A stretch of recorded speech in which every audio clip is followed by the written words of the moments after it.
नमस्कार। विधानसभा चुनाव, मध्य प्रदेश विधानसभा चुनाव में आज वोटिंग की जा रही है और प्रत्याशियों के जो भाग्य का फैसला है वो ईवीएम मशीन में बंद हो जाएगा। और हम इस समय हैं चंद्रनगर मतदान केंद्र, जहां पर दो चंद्रनगर के बूथ है जहां पर मतदाता वहां पर वोट डाल रहे हैं। एक शिवराजपुर का भी एक बूथ केंद्र है जहां पर वोट डाली जा रही है।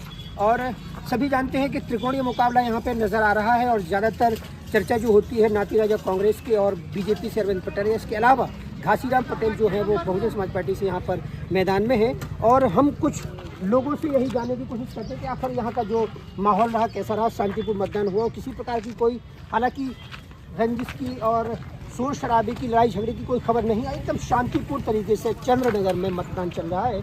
हम मतदाताओं से पूछते हैं कि आखिर यहाँ पर माहौल कैसा रहा। क्यों भैया वोट डाल लो? डालिए। और शांतिपूर्ण किसी प्रकार का कोई लफड़ा झगड़ा, कोई झगड़ा तो नहीं हुआ? कोई झगड़ा नहीं हुआ, बड़ी शांतिपूर्ण से वोट। अच्छा, वोट डालने के बाद तो क्या ऐसा क्या लग रहा है कि इस बार कुछ बदलाव की बयार है कि या फिर जैसे क्योंकि सरकार जो है बीजेपी की सरकार है पिछले लंबे समय से, हालांकि जो अपने सीट की जो बात है राजनगर में वहाँ पर भी लंबे समय से कांग्रेस का शासन है, तो क्या लग रहा है कुछ बदलाव समझ में आया है? अभी तो कोई बदलाव समझ में नहीं आ रहा है, ऐसा कुछ बदलाव होगा और फिर देखो जनता के ऊपर है। अच्छा, क्या भैया लग रहा हो कुछ बदलाव? नहीं इस बार भी। अच्छा, मतलब कोई बदलाव नहीं है। और प्रदेश में क्या लगता है आपको? प्रदेश में क्या? अच्छा, आपको भैया क्या लग रहा है? वोट डाला है? कहाँ लग रहा है? अच्छा, अरविंद पटेल, मतलब बदलाव होने वाला है आपके लिहाज से।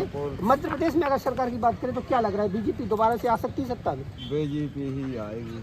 अच्छा, तो ये जो राम का है वो काम का है। जो राम का है वो काम का है। अच्छा, इसलिए तो राम का काम का से आपका मतलब थोड़ा स्पष्ट तौर पर बताइए, मतलब क्या मंदिर की चर्चा करना चाह रहे हैं? बिल्कुल राम मंदिर इतने सालों से नहीं बन पाया, भाजपा पार्टी ने तो अभी बना के दिखा दीजिए। तो ये राम मंदिर की बात करते हैं और मिला जुला एक जो है रुझान यहाँ पे दिख रहा है। और हालांकि कह रहे हैं कि कोई कह रहा है कि पटेल के पक्ष में, कोई कह रहा है कि नाती राजा के पक्ष में यहाँ पर माहौल जो है। और शासकीय सम्मानित विद्यालय चंद्रनगर का ये जो स्कूल है इसी में यहाँ पर मत का प्रयोग कर सके हैं सभी मतदाता। शायद शांतिपूर्ण तरीके से मतदान हो, कोई दिक्कत तो नहीं भाई? हाँ जी बिल्कुल शांतिपूर्ण मतदान। कहाँ के वोटर आ रहे हैं? शिवराजपुर। अच्छा, शिवराजपुर का बूथ यही इसी के अंदर। क्या लग रहा है कुछ बदलाव की बयार चल रही है कि जहाँ की तहाँ सत्ता वैसे ही चलेगी? लगभग शायद देखो बदलाव हो सकता है यहाँ पे। वहाँ जाने फिर किसी को वो तो कोई बता। अच्छा, ये बताओ, महिलाओं का लगता है कि रुझान कुछ लगा है, क्योंकि भाजपा जो ज़्यादातर चर्चा कर रही है, लाडली बहना की चर्चा कर रही है, तो मतदाताओं का रुझान लगता है कि इस तरीके से भाजपा की तरफ है। महिलाओं की अच्छी खासी संख्या देखी है क्या आपने यहाँ पे? बिल्कुल, हाँ, महिलाओं तो है बीजेपी के साथ में। अच्छा, महिलाओं का मतलब ये कैसे कह सकते हैं कि बीजेपी के ही साथ है? जब 1000 रुपये तो भैया कहते हैं नहीं, देखो क्या होता है, आप महिलाओं को देखकर ये अंदाज़ा नहीं लगाया जा सकता किसको वोट दिया है, क्योंकि जाहिर तौर पर यह भी हो सकता है कि उनके जो प्रत्याशी है वो किसी जातिगत समीकरण के फैक्टर, मान लीजिए वो हो सकता है किसी समाज से, संप्रदाय से, पटेल समाज से या किसी से, और उनके प्रत्याशी कार्यकर्ता उनके घर में पता चले कि घासीराम पटेल की पार्टी से हो, तो ऊपर वाला क्या कर रहा है वो सबसे ज़्यादा जरूरी है। अच्छा, आपको क्या लगता है भैया? अच्छा, जो मुख्य मुकाबला यहाँ पर है बीजेपी कांग्रेस के पीछे, घासीराम पटेल क्या तीसरे नंबर पे है कि घासीराम पटेल का ही मुख्य मुकाबला है बीजेपी या कांग्रेस? तीनों लोगों का कड़ा मुकाबला है यहाँ। तीनों लोगों का, मतलब ये नहीं कह सकते कि आगे कौन है, कोई कुछ नहीं कह सकता। अच्छा, तो पटेल बूथ की जो चर्चा की जा रही है, पटेल है, यादव है, ज़्यादातर जो इसके पक्ष में है, आपको क्या लगता है? क्या लग रहा है भैया? घासीराम पटेल का कुछ फर्क पड़ेगा?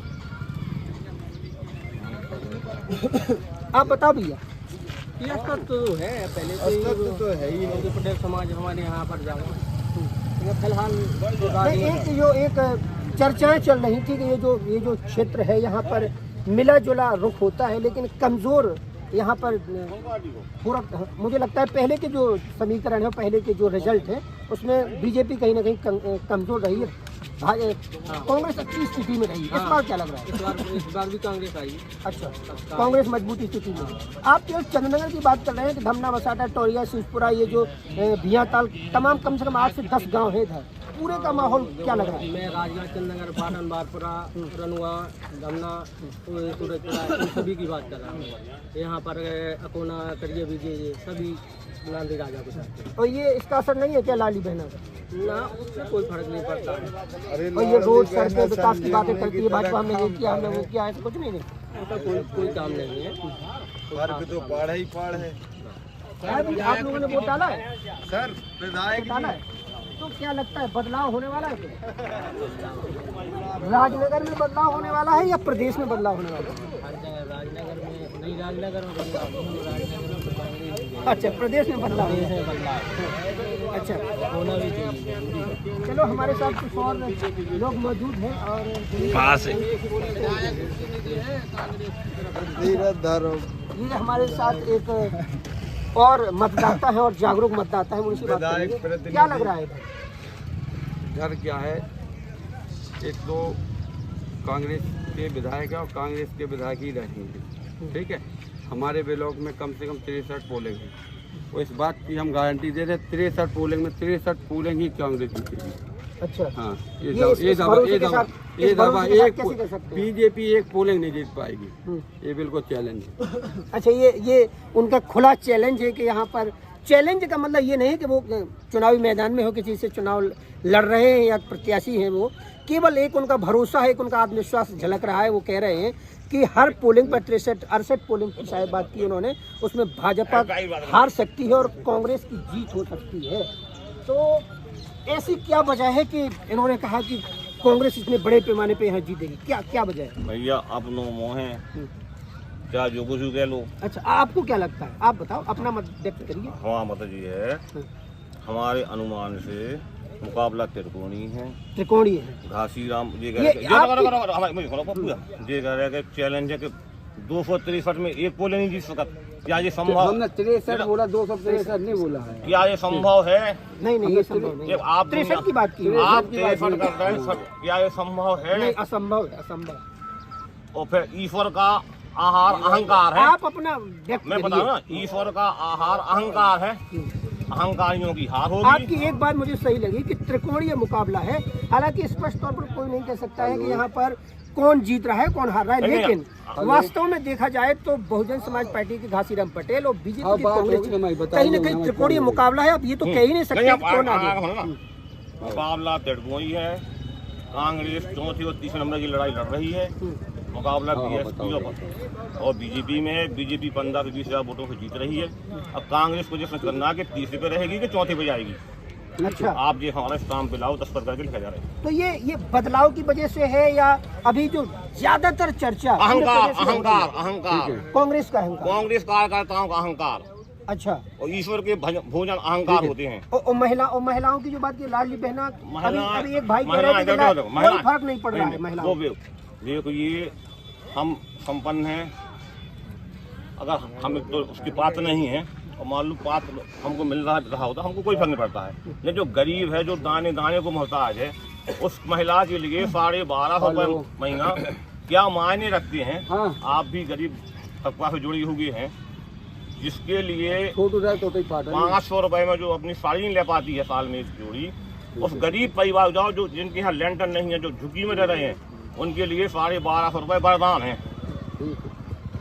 तो और इसका भी असर दिखता है, जैसे प्रधानमंत्री आवास योजना की बात हो, चाहे सड़कों की बात हो, तमाम तरह की जो बातें करती है भाजपा कह रही है हमने ये किया वो किया, तो आपको लगता है कि दिखता है बदलाव? बदलाव दिखता है। जो मान लो चलोगे, जो गरीबों को आवास मिल रहे हैं। नहीं, अच्छा ये बताइए, नाती राजा पिछले 20 साल से विधायक है, नाती राजा ने ऐसा क्या बेहतर किया है कि दिखता है कि ये उन्होंने काम अच्छे किए। अरे गिनाओ तो। नहीं तो गिनाने वाले काम है ही नहीं ना कोई। जब उन्होंने कुछ काम काम किया हो तो उनको गिनाएगा, काम किए किया नहीं तो गिना क्या देगा। 20 साल में उन्होंने ये किया कि हमारे चंदन का क्षेत्र में गेट बनवाया, वो अपना नाम लिखवाने के लिए सर। नाती राजा कॉन्ट्रैक्ट कम से विधायक राजा वो भी 20 साल का 20 साल। तो आपके गांव में बीजेपी की जो नीतियां हैं उनका काम दिखता है, चाहे वो लाडली बहना हो, बिल्कुल दिखता है। लाडली बहना का दिखता है, गरीबी आवास योजना का दिखता है, अन्य योजना का दिखता है, शौचालय वगैरह सबका काम दिखता है। लोगों ने, पार्टी ने काम किया, लोगों को सुविधाएं मिली है, उसका फायदा पार्टी को ही मिलेगा। मतलब आप प्रत्याशी को फेल करते हैं यहाँ पर चले, इस बार चलेगा नहीं उनका सिक्का, इनका सिक्का नाती राजा। अरे फैल है, चौथे नंबर की लड़ाई लड़ रहे हैं, वो तो चौथे नंबर की। अच्छा, चौथे नंबर की लड़ाई लड़ी, ये बहुत बड़ी बात की उन्होंने कि हालांकि मिला जुला रुख है, लेकिन अभी भी भारतीय जनता पार्टी के जो कामकाज है, भारतीय जनता पार्टी की जो नीतियां हैं, लालजी बेना की जो बात है, ज्यादातर लोग उनके समर्थन में, लेकिन फिर भी भरोसा नाती राजा पर भी व्यक्त कर रहे हैं। लेकिन बदलाव की भी ज्यादातर चर्चा की जा रही है और आज 6 बजे के बाद शायद मतदान प्रक्रिया भी बंद हो जाएगी और सभी लोगों का जो मत है वो पेटियों में ईवीएम मशीन के द्वारा बंद हो चुका है और जो रिजल्ट है जल्द ही जनता के सामने होगा कि आखिर उनका जो आशीर्वाद है किस प्रत्याशी को मिला है, किस पार्टी को मिला है, प्रदेश की किसकी सरकार बनती है, जल्द ही आप सबके सामने होगा। जुड़े रहिए हमारे साथ।